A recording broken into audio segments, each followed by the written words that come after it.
안녕하세요. 저는 말로만 딸 같은 며느리가 꿈이라면서 실제로는 저를 돈으로만 여긴 시모에게 통쾌하게 이혼을 선물한 30대 여자입니다. 요즘 이혼 흠이 아니라고들 하시지만 그래도 막상 이혼을 결심하는 건 쉽지 않았어요. 결혼 전에 나름 똑소리 난다는 평을 들었는데 시댁과 딱 잘라 말하는 게 힘들었고 그런 이유로 이혼을 결심하는 것도 힘들었습니다. 어찌 되었든 저는 이혼을 했고 지금 생활에 만족하면 다 된 것이겠죠. 이쯤 되면 제가 왜 이혼까지 하게 되었는지 궁금하실 텐데요. 구질구질하고 답답했던 제 결혼 생활 이야기 시작해 볼게요. 저와 남편은 친구의 친구 사이였어요. 제 친구의 남자친구의 친구가 남편이었죠. 각 친구 무리 중 솔로였던 사람은 남편과 저뿐이었고 친구들끼리 모이다 보면 자연스럽게 남편과 짝이 되곤 했습니다. 그러다 보니 가까워질 수밖에 없었고 정신을 차려보니 연인 사이를 지나 결혼까지 하게 되었습니다. 남편과 연애하던 시절 시모에게서 전화가 종종 오곤 했어요. 아들, 어디야? 밥은 먹었어? 시간이 몇 시인데 먹었지. 엄마는? 식사는 하셨어요? 응, 나도 먹었어. 오늘 친구들이랑 밥 먹고 차도 한 잔 마시고 들어가는 길에 우리 아들 밥은 먹고 다니나 해서 전화했지. 그럼 걱정하지 말고 집에 조심해서 들어가. 나 친구랑 있으니까 할 이야기 있으면 집에 가서 해. 이렇듯 시모의 전화가 있을 때마다 남편은 엄마가 혼자 있어서 이렇게 전화가 오곤 해. 사실 어릴 때 아빠 돌아가시고 아빠 없이 혼자 키워주셔서 나한테 의지하는 것도 있고 엄마는 딸이 갖고 싶었는데 딸이 없으니 날 딸처럼 대하기도 하고 하여튼 그래. 혹시 엄마랑 통화하는 거 불편한 건 아니지? 아니, 불편하긴. 그냥 딸 같은 아들이구나 싶어. 나쁘게 보이지도 않고 말이야. 사실이었어요. 엄마에게 다정한 남편을 보며 그저 딸 같은 아들이구나 하는 생각이 들었을 뿐 다른 쪽으로 전혀 생각하지 못했죠. 그냥 별 대수롭지 않게 생각했던 것 같아요. 하지만 결혼을 하고 나니 딸 같은 아들인 남편과 그런 남편에게 많이 의지하는 시모에게서 문제가 생겨나기 시작했어요. 그 문제는 바로 시모가 남편에게 의지하는 것도 모자라 저에게까지 의지하기 시작했다는 것이었어요. 남편을 키워준 부모인 시모가 며느리에게 의지 좀 하는 것이 뭐가 문제냐고 생각하시는 분들도 계시겠지만 뭐든 정도가 있는 것이 아니겠어요? 시모는 정도란 전혀 모르는 사람처럼 저에게 의지를 하기 시작했고 전 그야말로 아주 곤란한 상황의 연속이었어요. 전 결혼을 하기 전부터 재택근무가 가능한 직종에 근무하고 있었는데 결혼하고 난 후에도 임신 계획을 세우며 재택근무를 계속하게 되었어요. 그런데 제가 계속 집에 있으니 시모는 제가 일을 한다는 인지 자체가 없는 사람처럼 저를 불러내기 시작하더라고요. 처음 몇 번이야 시모가 저와 친해지고 싶어서 그런가 보다 싶기도 했고 저 역시 시모와 가깝게 지낼 기회라 생각되어 잘 지내보려고 했어요. 하지만 시모의 의중은 제가 생각하는 것과 거리가 멀어 보였고 심지어 급하게 처리해야 하는 일이 있는데도 불구하고 막무가내로 약속을 잡고선 화를 내기 시작하는데 이건 아니라는 생각이 강하게 들기 시작하더군요. 아가, 오늘 개봉하는 영화가 있는데 같이 보러 가자꾸나. 일찍 만나서 영화 보고 점심 먹고 좋아할 겸 백화점도 한 바퀴 돌면 좋을 것 같지 않니? 아, 어머님, 오늘은 좀 힘들 것 같아요. 급하게 처리해야 할 일이 있어서요. 내일 하면 안 되니? 계속 기다리던 영화라서 꼭 오늘 보고 싶은데. 사실 진작 처리했어야 하는 일인데 어제도 그제도 어머님 만나느라 미뤘어요.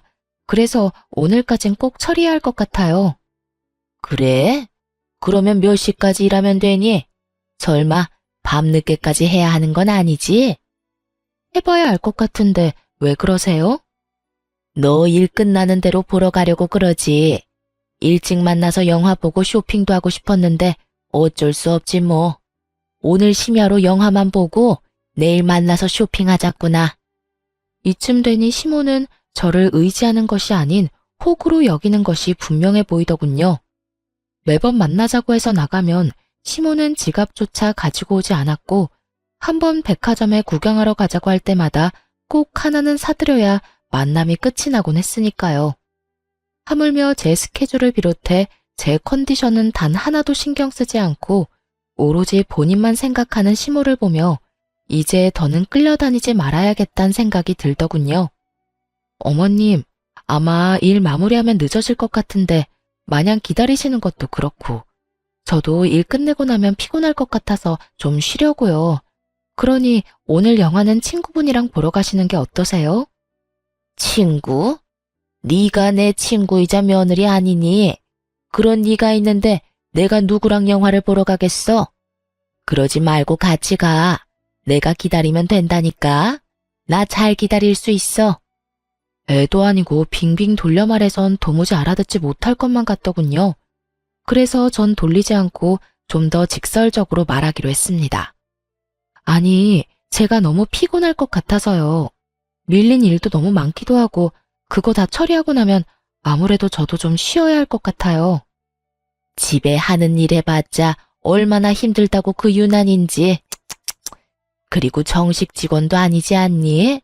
직원도 아니고 알바 나부랭이가 하는 일이 중요해봤자 얼마나 중요하다고 시어머니도 못 만난다고 하는 게야? 어머님, 저 아르바이트가 아니고 그저 집에서 근무하는 정직원이에요. 집에서 마냥 쉬는 게 아니라 출퇴근하는 개념처럼 해야 하는 일이 정해져 있다고요. 그러니까 그런 식으로 말씀하지 말아주세요. 그래? 그랬니? 그런 거였음 진작 말하지 그랬니? 그러면 친구들 불러서 가든가 하마. 친구를 부른다기에 이제야 말이 통하는 건가 하고 생각했어요. 하지만 뒤이어 나오는 시모의 말은 평소 시모가 저를 어떻게 생각했는지 잘 알 수 있게 해주더군요. 그래서 하는 말인데 나 용돈 좀 주려무나. 네? 용돈이요? 그래, 용돈. 친구들 만나서 영화도 보고 밥도 먹고 쇼핑도 하려면 돈이 있어야 하지 않겠어? 평소엔 너랑 다녀서 돈이 필요 없었지만 너는 바쁘다고 했잖니. 그러니 용돈이라도 줘야지. 계좌번호 보낼 테니 넉넉히 보내거라. 저의 예상대로 시모는 저를 돈 쓰는 호구로 여기며 당당하게 돈을 요구해왔고 어떻게 하나 고민하다 결국 30만 원을 보내드렸습니다. 지금 생각하면 왜 돈까지 줬나 싶은데 그땐 그게 최선이라고 생각했던 것 같아요. 딱 그때까진 그래도 이런 시모라도 사랑하는 내 남편을 혼자 힘들게 키워주신 분이라는 생각이 강해 잘 지내고 싶었으니까요. 하지만 이런 제 생각을 산산이 부숴버리는 연락을 받게 되었어요. 바로 그날 저녁에요. 네, 어머님. 오늘 영화 재미있게 보셨어요? 식사는 잘 챙겨 드셨고요? 영하고 나발이고 넌 젊은 애가 통이 작아도 어쩌면 그렇게나 작니? 네? 갑자기 그게 무슨 말씀이세요? 통이 작다니 혹시 돈이 모자랐어요? 뭘 당연한 걸 물어?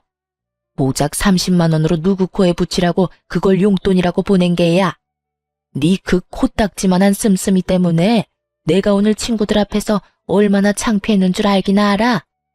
여러분, 30만 원이 작은 돈인가요? 영화 보고 밥 먹는데 도대체 얼마를 보내드려야 통 큰 며느리 소리를 들을 수가 있는 것인지 그쯤 되니 궁금해지더군요. 득달같이 화를 내는 시모의 반응에 당황한 제가 아무 말도 못하고 있자 시모는 이대로 밀어붙이자 싶었는지 더 황당한 말을 꺼내놓기 시작하더군요. 그러지 말고 너 쓰는 카드 있지? 카드 있긴 하죠.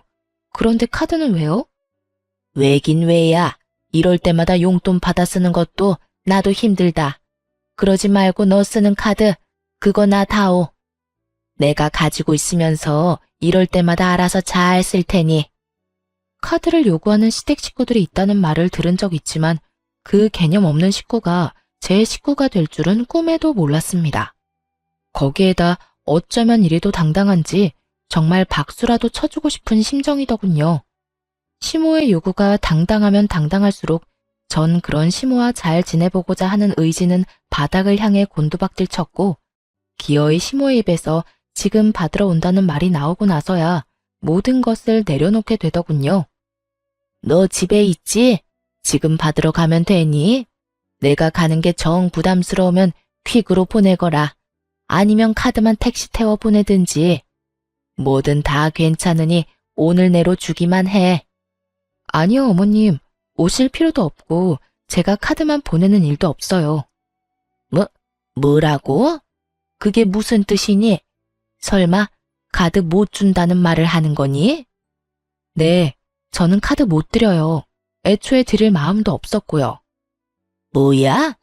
그까지 카드 좀 주는 게 뭐 힘든 일이라고 그렇게 딱 잘라서 안 된다고 하는 게야? 어머님은 어떨지 몰라도 전 힘이 들어서 못 드릴 것 같네요. 저도 쓰는 카드를 어떻게 어머님을 드리겠어요. 하여튼 그런 줄 아시고 다신 카드 이야기는 하지 말아주세요. 그럼 저도 피곤해서 끊을게요.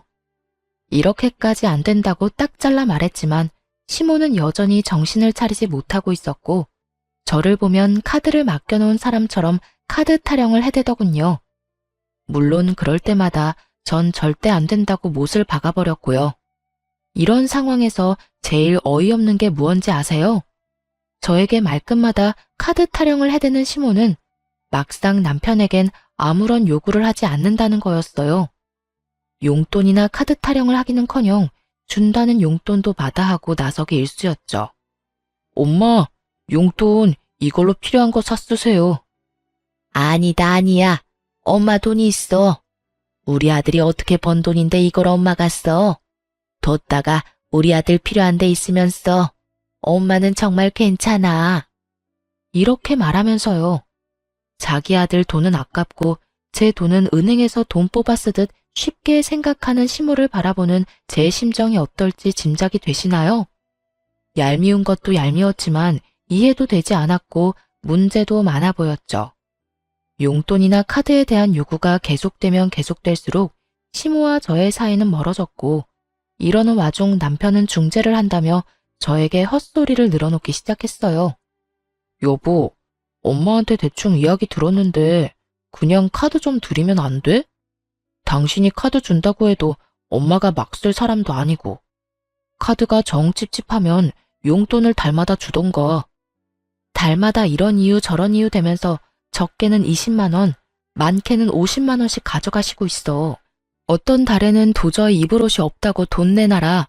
어떤 달에는 몸보신 한다고 30만 원. 그건 용돈 아니야? 뭘 얼마나 더 달란 말이야. 아, 몰라. 난 이제 더는 못하니까 그렇게 주고 싶으면 당신이 줘. 카드를 주던지 용돈을 주던지 당신이 알아서 하라고. 당신 엄마는 왜 나한테만 그래? 당신 돈은 그렇게나 아까워서 벌벌 떨면서 왜 내 돈만 못 빼가서 난리냐고. 당신도 잘 알잖아. 우리 엄마 딸 같은 며느리에 대한 로망 같은 거 있었다는 거. 그래서 그런가 봐. 아들이 주는 용돈보다 며느리가 주는 용돈이 더 기분 좋고 그런가 보지. 그러니까 당신이 좀 이해해. 어차피 당신 돈이 내 돈이고 내 돈이 당신 돈인데 뭘 그런 거 가지고 기분 나빠해. 남편의 말도 안 되는 소리를 듣고 있는데 정말 이대로는 안 되겠다는 생각이 들더군요. 그래서 전 초강수를 두기로 했어요. 아, 그래? 그러면 당신 월급 카드 놔줘. 내가 관리할게. 앞으로 거기에서 어머님 이체해주고 용돈 주고 하면 되지? 당신 말대로 그 돈이 그 돈이니까. 아, 어머님 기분 좋으시게 내 이름으로 보낼 테니 그건 걱정하지 말고. 얼마 드리면 만족하시려나? 50만 원? 100만 원? 얼마나 보내드릴까? 아예 통 크게 200만 원 드려? 에이, 여보, 왜 그래? 200만 원씩이나 주면 나 생활은 어떻게 해? 그러지 말고 그냥 내가 엄마한테 잘 말해볼 테니까 당신은 신경 쓰지 마. 똑바로 잘 처리해. 괜히 중간에서 말 이상하게 해서 내 입장 곤란하게 만들지 말란 말이야. 그렇지 않아도 나하고 어머님 사이도 안 좋은데 당신까지 보내지 말라고. 걱정도 팔자다. 내가 알아서 잘 말할 테니 그런 걱정하지도 마. 웬일로 큰 소리를 떵떵 친다 싶더니 남편은 시모에게 말을 잘했더라고요. 아주 잘 말이죠. 몇 달 동안 시모에게서 돈을 이유로 하는 연락이 오지 않았고 전 알아서 잘 해결했겠거니 하고 지냈는데 어느 날 갑자기 화가 잔뜩 난 시모에게서 전화가 왔더라고요. 전화를 받았더니 시모는 다짜고짜 화를 내기 시작했고 그 화를 내는 이유가 정말 가관이었어요. 너 미쳤니? 미쳤어? 내 아들한테 뭐라고 했길래 내 아들이 네 이름으로 돈을 보내준 것도 모자라 카드까지 네 카드라고 속이고 나한테 줬던 거야. 난 그것도 모르고 그 카드를 얼마나 썼는데. 그래요. 남편은 시모에게 매달 50만 원씩 제 이름으로 보내준 것도 모자라 자기 카드까지 제 카드라 속이며 시모에게 줬던 것이었어요. 카드에 쓰인 영문명을 읽을 줄 몰랐던 시모는 그 모든 것이 제 것인 줄 알고 신나게 카드를 긁어대고 다녔던 것이었어요. 그렇게 몇 달, 생각보다 시모의 씀씀이가 크자 남편이 감당할 수 없는 상황이 되었고 시모의 뒷바라지를 하던 남편은 결국 시모에게 연락을 해 모든 사실을 털어놓으며 카드를 다시 가져가게 되었던 것이었죠. 도대체 왜 네 돈, 네 카드를 두고 내 아들 돈을 쓰게 한 거야? 내 아들이 어떻게 번 돈인데 그걸 쓰게 만든 거냐고. 내가 너한테 카드 달라고 했지 내 아들한테 카드 달라고 했어? 참 이해가 되지 않더군요. 돈은 자기가 실컷 써놓고 그게 왜 제 탓인 건지, 왜 자신이 쓰는 돈은 아들도 아닌 제가 당연하다는 듯 감당해야 하는 건지 혹시 여러분은 이해가 되나요? 전 도무지 시모의 상식이 이해되지 않았고 결국 저 역시 참지 않고 할 말을 다 해버렸어요. 어머님, 아범이 이렇게 말하더라고요. 어머님께 얼마를 주던 아범 돈이 제 돈이고 제 돈 역시 아범 돈이라고요. 그래서 그 돈이 그 돈이면 아범한테 주라고 했어요. 그래서 아범이 어머님께 용돈이고 카드고 줬던 거고요. 그게 무슨 문제가 되나요? 아니, 문제가 된다는 게 아니라 난 당연히 네가 주는 건 줄 알고 썼다니 말이야. 설마 어머님, 아들 돈은 아깝고 제 돈은 막 써도 된다고 생각하시는 건 아니죠? 그럴 리가 있니? 난 그저 며느리가 주는 용돈이 쓰고 싶어서 그랬다니까. 며느리가 주면 꼭 딸이 주는 기분이 들어 좋았단 말이야. 아, 그런 거면 앞으로 아들을 딸이다 생각하세요. 돈도 저보단 더 통 크게 잘 쓰잖아요. 용돈에다가 카드에다가. 그런 아들이 또 어디 있대요? 그나저나 많이 쓰시긴 했나 봐요. 기껏 드린 카드 쓰지 말란 말까지 나온 거 보면 말이에요. 시모는 제 말에 약이 바싹 오른 듯 씩씩거리는 소리가 휴대전화를 뚫고 나올 지경이었어요. 하지만 그것도 잠시 시모는 이대로 질 수 없다는 듯 준비한 말을 꺼내기 시작했어요. 그래서 말인데 나 너희랑 같이 살려고 한다. 네? 저희랑 같이요? 그러니까 우리 집에서 저희랑 같이 산다 이 말씀이세요? 그래, 우리 아들 말 들어보니까 요즘 내가 쓴 돈 때문에 좀 힘들다고 하더구나. 우리 집에 드는 기본적인 생활비도 그렇고 요즘 물가도 많이 올랐는데 혼자 먹겠다고 이것저것 해대는 것도 낭비 같고. 그래서 내가 너희 집에서 지내면서 음식도 해주고 너한테 살림도 좀 알려줄 겸 말이다. 정말 좋은 생각 같지 않니? 내가 같이 살면 생활비 이중으로 안 들고 따로 용돈 줄 필요도 없지 않니? 그냥 필요할 때마다 네가 사주면 되니까 말이다. 시모는 아예 저희 집에 살면서 저를 괴롭히겠다는 것도 모자라 제 지갑을 시모 지갑인 양 살겠다는 말을 당당하게도 뱉어내고 있었고 전 고민할 것도 없이 이렇게 답했어요. 어머님, 죄송한데 저는 어머님이랑 같이 살 생각 없어요. 생활비가 얼마가 들든 용돈이 얼마가 필요하든 그건 어머님 아들이랑 잘 이야기하시고요. 여기서 어머님이랑 살 일은 절대로 없을 테니 다신 합가 이야긴 꺼내지도 말아주세요.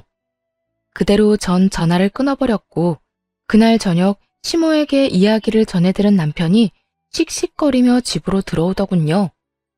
여보, 당신 진짜 너무한 거 아니야? 내가 우리 엄마 힘들게 나 키웠다고 했잖아. 그런 우리 엄마가 생활비 좀 아끼고 내 돈 아껴주겠다고 우리랑 같이 좀 살겠다는데 그게 그렇게 단칼에 안 된다고 할 일이야? 그러면 고민하다 안 된다고 했어야 했어?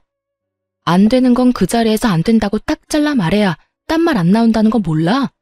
그리고 어머님이 돈 아끼려고 우리 집에 들어오고 싶다고 그러셔? 당신은 그 말을 곧이곧대로 믿는 거고 멍청한 거야, 순진한 거야? 아니면 그렇게 믿어서라도 어머님이랑 같이 살고 싶은 거야? 지나가는 사람 아무나 붙잡고 물어봐. 어머님이 정말 돈 아끼려고 합가하자고 하는 건지. 나 골탕 먹이려고 나랑 한 집에 살면서 내 돈을 본인 돈처럼 편히 쓰려고 들어온다는 거잖아. 당신은 왜 그렇게까지 생각하는 건데? 정말로 돈도 아끼고 살림도 도와주시려고 합가하려는 거일 수도 있잖아.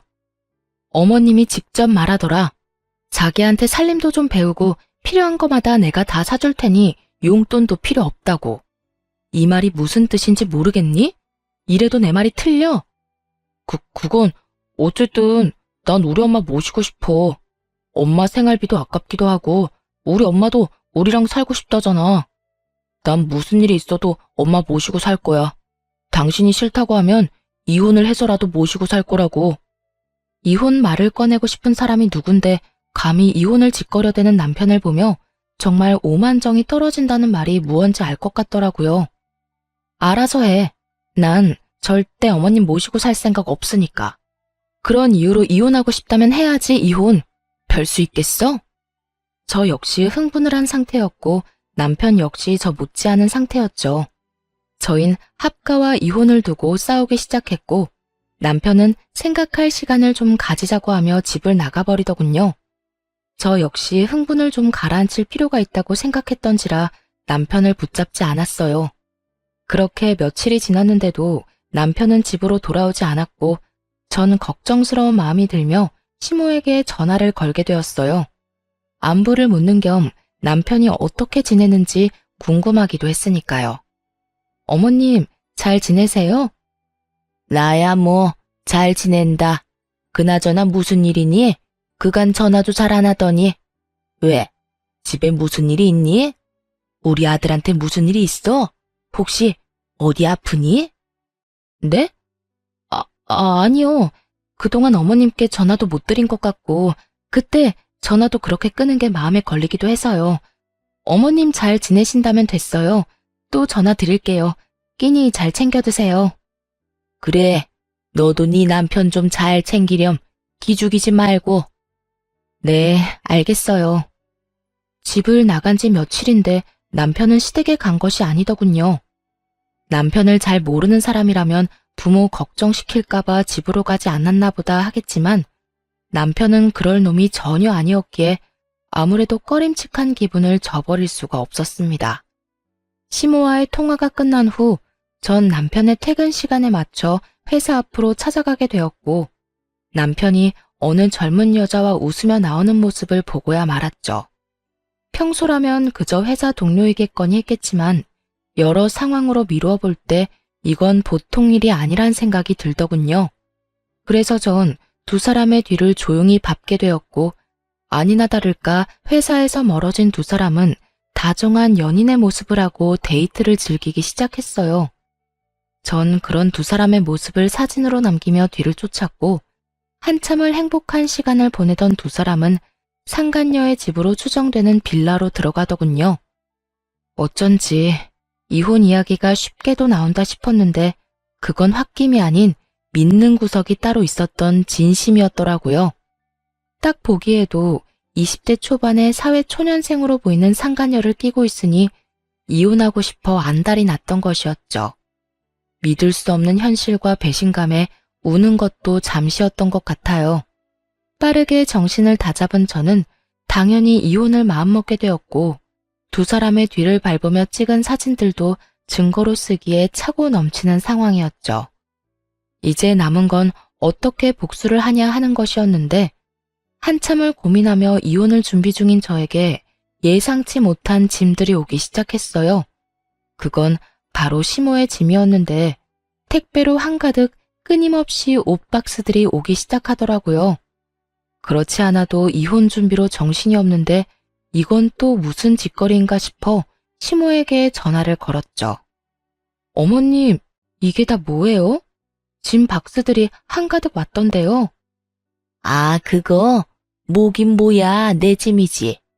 나 짐 내놨는데 마침 관심 보이는 사람이 있어서 다음 주쯤이면 다 정리하고 너희 집으로 들어갈 수 있을 것 같구나. 이건 또 무슨 소리인가 싶더군요.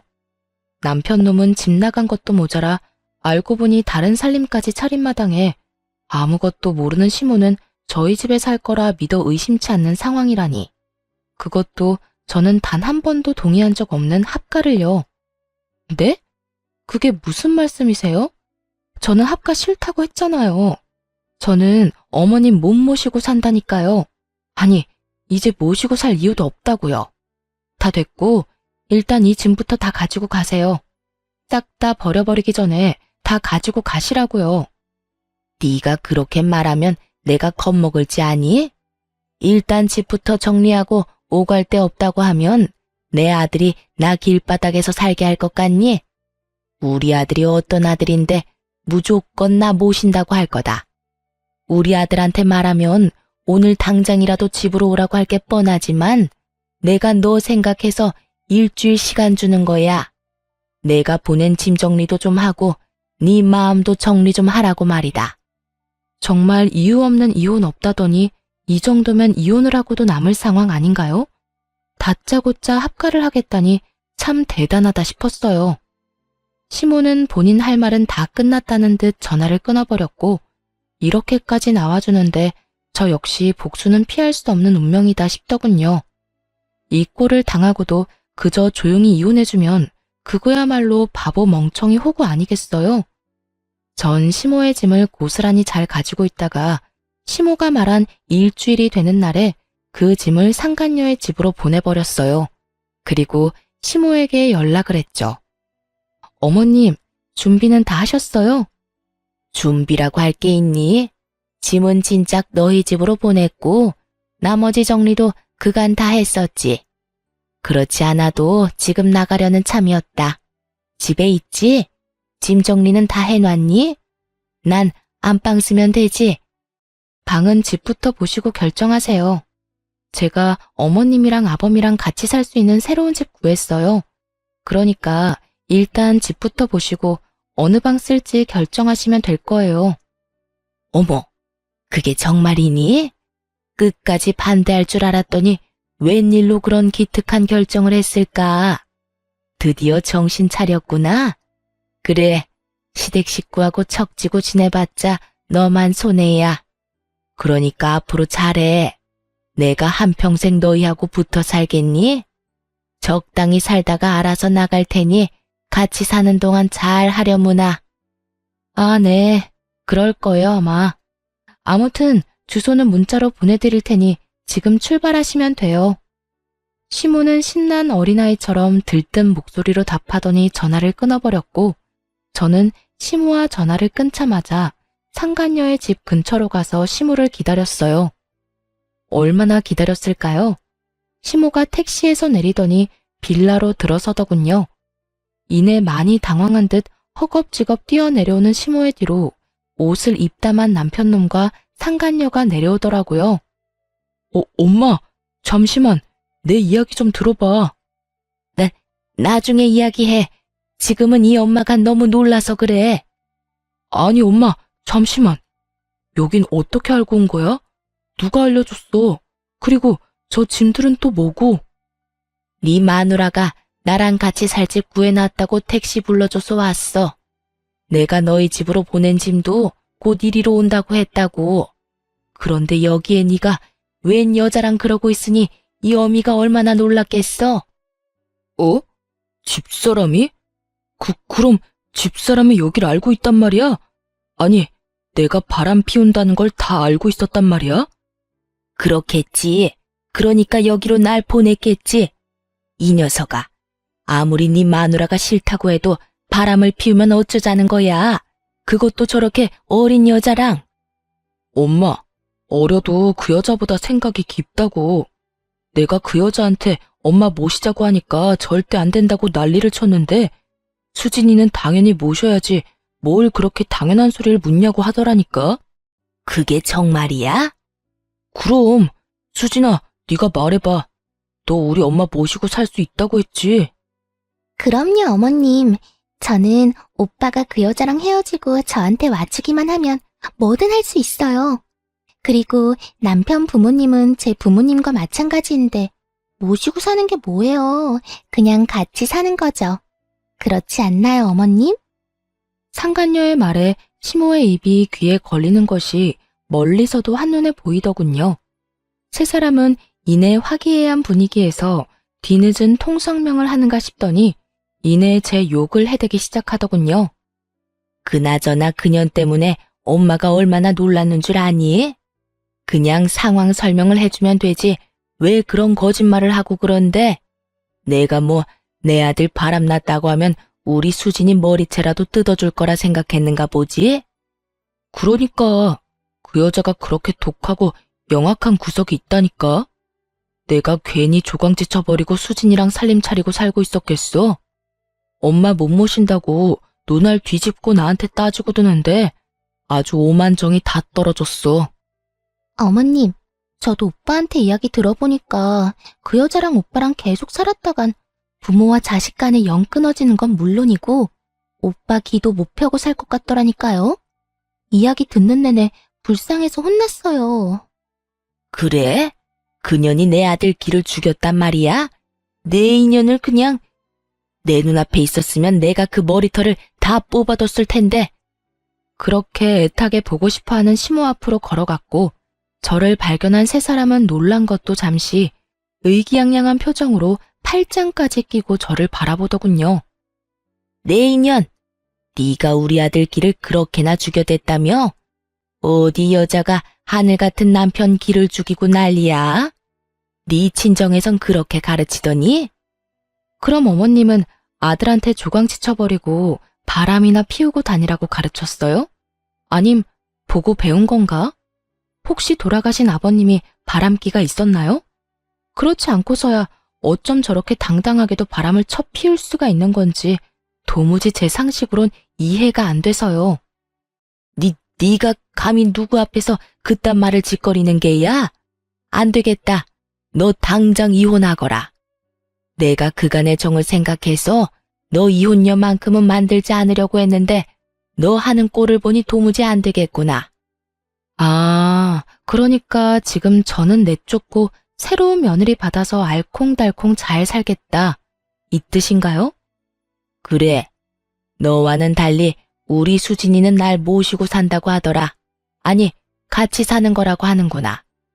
나이는 어려도 너보다 생각 깊은 게 네 눈에도 보이지 않니?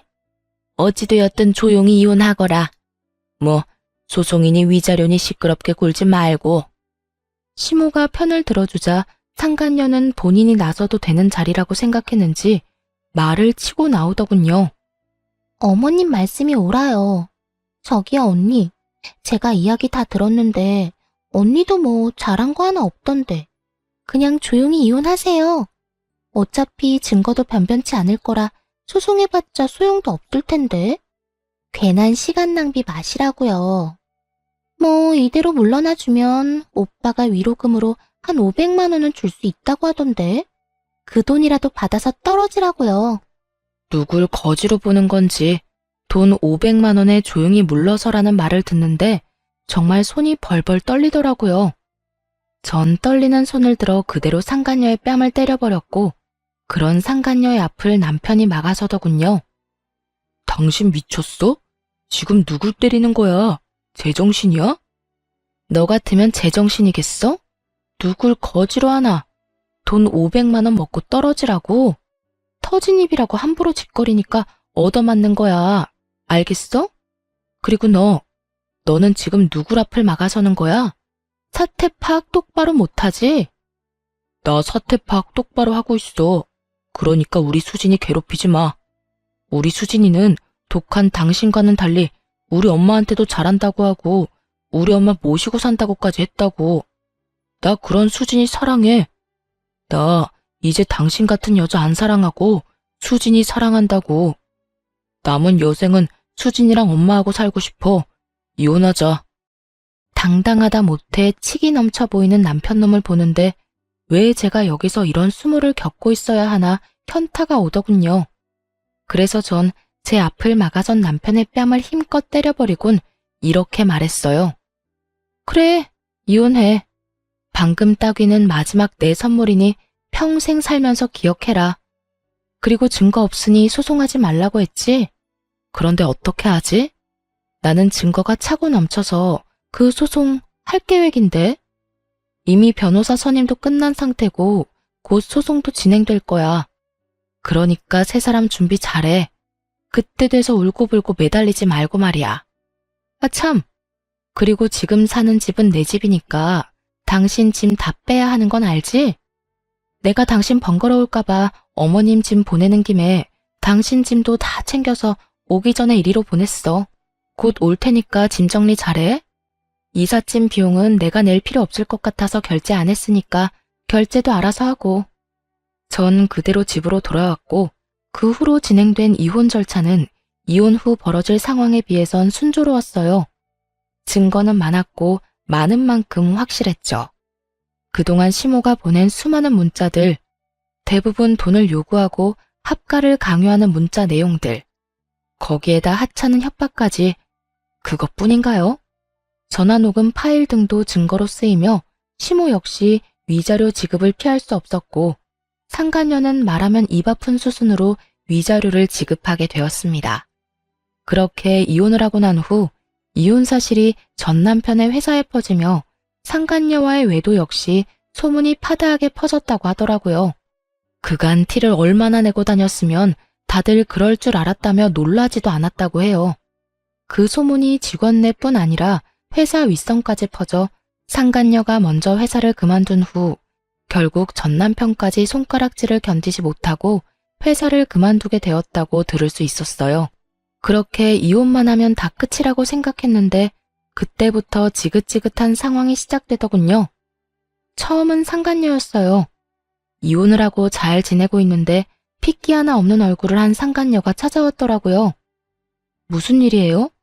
앞으로 두 번 다신 볼 일 없을 줄 알았더니. 그러게요. 저도 두 번 다신 볼 일 없을 줄 알았다고요. 다 됐고 당신 남편이랑 당신 남편 엄마 좀 다시 데리고 가세요. 난 도저히 더는 그딴 인간들이랑 못 살겠다고요. 인간 취급은 해주려고 했더니 도저히 안 되겠네. 야, 여기가 어디라고 찾아와서 그딴 말도 안 되는 말이나 짓거리는 거야? 좋다고 뺏어갈 때는 언제고 이제 와서 뭐? 다시 데리고 가라고? 내가 미쳤니? 그 혹을 다시 가지고 오게? 그러지 말고 내가 이렇게 빌 테니까 제발 좀 데리고 가줘요. 아들이라는 놈은 회사 그만두고 집에서 빈둥빈둥 놀기만 하고 그 아들 엄마라는 사람은 남의 돈을 물처럼 써대는데 정말 미치겠다고요. 기껏 모은 돈 위자료로 쓰고 두 사람 사치하는 데 쓰고 이러다간 정말 거지는커녕 빚쟁이 되기 일본 직전이라고요. 어머나, 1분이나 남았으면 많이 남았네. 그 남은 시간 여기 와서 낭비하지 말고 지금이라도 도망쳐. 나한테 와서 이래라 저래라 이상한 소리 짓거리지 말고. 내 집인데 내가 왜 도망을 쳐요. 그러지 말고 그쪽이 다시 데리고 가주면 안 돼요? 머리가 돌이니? 아님 머리가 장식이야? 싫다는데 왜 계속 같은 말을 시키는 거야? 난 분명 싫다고 했고 또 똑같은 문제로 찾아와서 괴롭히면 경찰 부를 테니까 그런 줄 알고 꺼져. 당장 꺼지라고. 전 소리를 질러버렸고 그럼에도 상간녀가 돌아가지 않아 굵은 소금을 가지고 와 머리 위로 죄다 쏟아부어 버렸어요. 그렇게까지 당한 상간녀는 다신 찾아오지 않았고 두 번째는 전 남편의 차례였죠. 전 남편은 전화였는데 다 죽어가는 목소리를 한 전 남편은 제가 전화를 받자마자 울고불고 하며 매달리기 시작하더군요. 여보, 잘 지내? 난 못 지내. 나 당신이 너무 보고 싶고 당신이랑 함께하던 그 시절이 너무 그리워서 죽을 것만 같아. 왜? 그 집에서 결국 쫓겨났니? 그렇게 사랑한다고 난리더니 그 사랑도 별 수가 없었나 봐. 그래서 다 쫓겨나고 거지꼴 되고 나니 내 생각이 났어? 그래서 이렇게 울면서 나한테 전화한 거니? 쫓겨난 게 아니라 내 발로 나온 거야. 당신이 너무 그립고 당신이 너무 보고 싶어서. 그년 그렇게 효녀인 척은 혼자 다 하더니 알고 보니 진짜 계산적이고 이기적인 년이었더라고. 그래서 깨닫게 됐어. 세상에 당신 같은 여자 또 없다는 거 말이야. 그래서 말인데 앞으로 내가 정말 잘할 테니까 우리 다시 재결합하면 안 될까? 난 당신만 있으면 다시 시작할 수 있을 것 같아. 가정도 잘 지키고 취업도 성공하고. 그러니까 제발 우리 함께 했던 세월을 생각해서라도 한 번만 나 받아줘. 내가 정말 잘할게. 너 같으면 그게 되겠니? 되겠어? 나 이제 너 안 사랑해, 아니? 사랑은 둘째 치고 밉지도 않아. 무슨 감정이 남아야 밉기라도 하지. 그러니까 똥 싸는 소리 하지 말고 2번 다시 연락하지 마. 너랑 전화통 붙잡고 있는 시간도 아까우니까. 저는 그대로 전화를 끊어버리곤 전 남편의 전화를 차단해버렸어요. 혹시 몰라 전 시모의 전화도 차단해버렸고요. 그렇게 끝일 거라 생각했는데 끝이 아니더라고요. 네, 맞습니다. 끝판대장 시모의 등장이 저를 기다리고 있더군요. 다 차단을 해버리고 난 후 며칠이나 지났을까요? 거짓골을 한 시모가 회사 앞에 기다리고 있더라고요. 며칠을 씻지 못한 것인지 머리에 기름기가 흘렀고 이상한 냄새까지 풍기고 있었어요. 여기까진 무슨 일이세요? 아가야, 나 좀 살려다오. 아가라니요. 저 이혼한 거 잊었어요? 남의 회사 앞에서 이러지 말고 할 말 있으면 빨리 하세요. 저 피곤해요. 그래, 그래야지. 피곤한 사람 붙잡고 길게 이야기하면 안 되지. 그러니까 말이다. 아가, 나 좀 데리고 살아주면 안 되겠니? 이건 또 무슨 염치도 양심도 없는 말인가 싶었어요. 전 남편만이라도 데리고 살아달라도 아니고 전 시모를 데리고 살아달라니. 네? 제가 지금 잘못 들은 것 같은데, 그러니까 아줌마를 데리고 살아달라고요? 이제 나랑 아무런 상관도 없는 아줌마를요? 아줌마라니. 그래도 내가 한땐 네 시험이었는데 아줌마는 너무 심하지 않니? 아니다, 아줌마. 맞지, 그래. 그깟 호칭이 뭐가 중요하겠니? 다 됐고 네가 똑바로 들은 게 맞아. 나 좀 데리고 살아주면 안 되겠니? 글쎄, 나 그 집에서 쫓겨났단다. 그나마 집 한 돈은 가지고 있었는데 글쎄 아들이 사업이라도 해보겠다고 하더니 그 돈을 도박으로 다 날렸다지 뭐야. 그게 어떤 돈인데. 그래서 집에서 쫓겨나고 원수 같은 아들 놈마저 날 버리고 내가 오갈 데가 없어. 이러면서 대성통곡을 하기 시작하는데 기가 막혀 말도 안 나오더라고요. 얼마 남지 않은 부모 노후 자금 가지고 도박을 해 다 날려버린 남편놈은 전 시모를 버리고 도망을 가버렸고 그런 것도 아들이라고 이러지도 저러지도 못하고 거짓골로 지내다 저에게까지 찾아온 전 시모라니. 아무리 복수를 꿈꾸긴 했었지만 이렇게까지 망가진 걸 바란 것은 아니었는데 참 안타깝기도 불쌍하기도 했어요. 그렇다고 제가 책임질 정도의 감정은 아니었고요. 한참을 대성통곡을 해대던 시모는 힐끔 제 눈치를 살피며 제 손을 잡으려고 했고 전 그런 시모의 손을 쳐내며 이렇게 말했습니다. 이제 할 만큼 다 했어요. 사연팔이도 다 했고 불쌍한 척도 그 정도면 연기대상급이었고 눈물도 좀 뺐으니 할 만큼 다 한 것 같은데 더 할 게 남았나요? 사연팔이? 너 무슨 말을 그렇게나 심하게 하니? 아무리 네가 나한테 감정이 좋지 않다고 해도 내가 한때는 네 시험이었는데 그렇게까지 말하는 건 좀 아니지 않니? 한때는 절 죽어라 괴롭혔던 시어머니였으니까 이렇게까지 하는 거예요. 아직 그걸 모른다니 참 유감이네요. 뭐라고? 내가 널 언제 죽어라 괴롭혔다고 그러니? 모른다니 그것 역시 유감이네요. 하여튼 전 아줌마랑 같이 살 생각 전혀 없고요. 땡전 한 푼 도울 생각은 더더욱 없으니까 다신 찾아오지도 찾지도 마세요. 그러게 있을 때 좀 잘하지 그랬어요. 나한테 아줌마가 조금이라도 다정하게 대해줬으면 그간의 정을 생각해서라도 찜질방 비용 정도는 줬을 텐데요.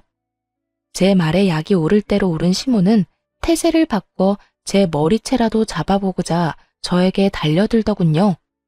하지만 그런 시모를 예상했던 저는 시모의 팔을 확 잡아 밀쳐버렸고 그 자리에서 경찰을 불러버렸어요.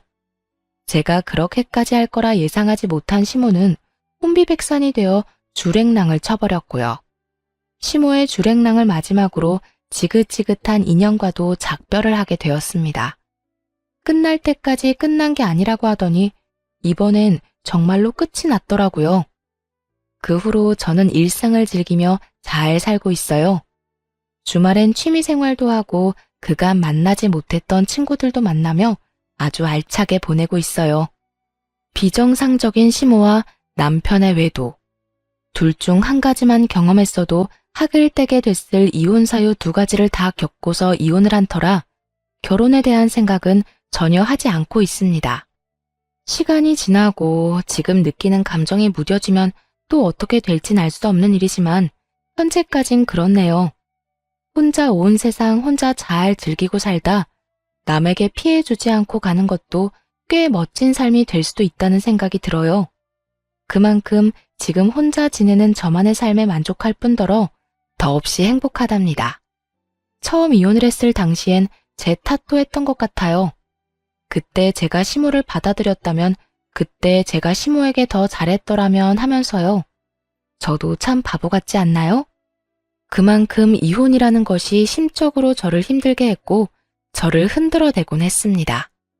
하지만 그것도 시간이 지나니 상황을 똑바로 직시하게 되었고 그 모든 것엔 저의 잘못이 없다는 것을 깨달았어요.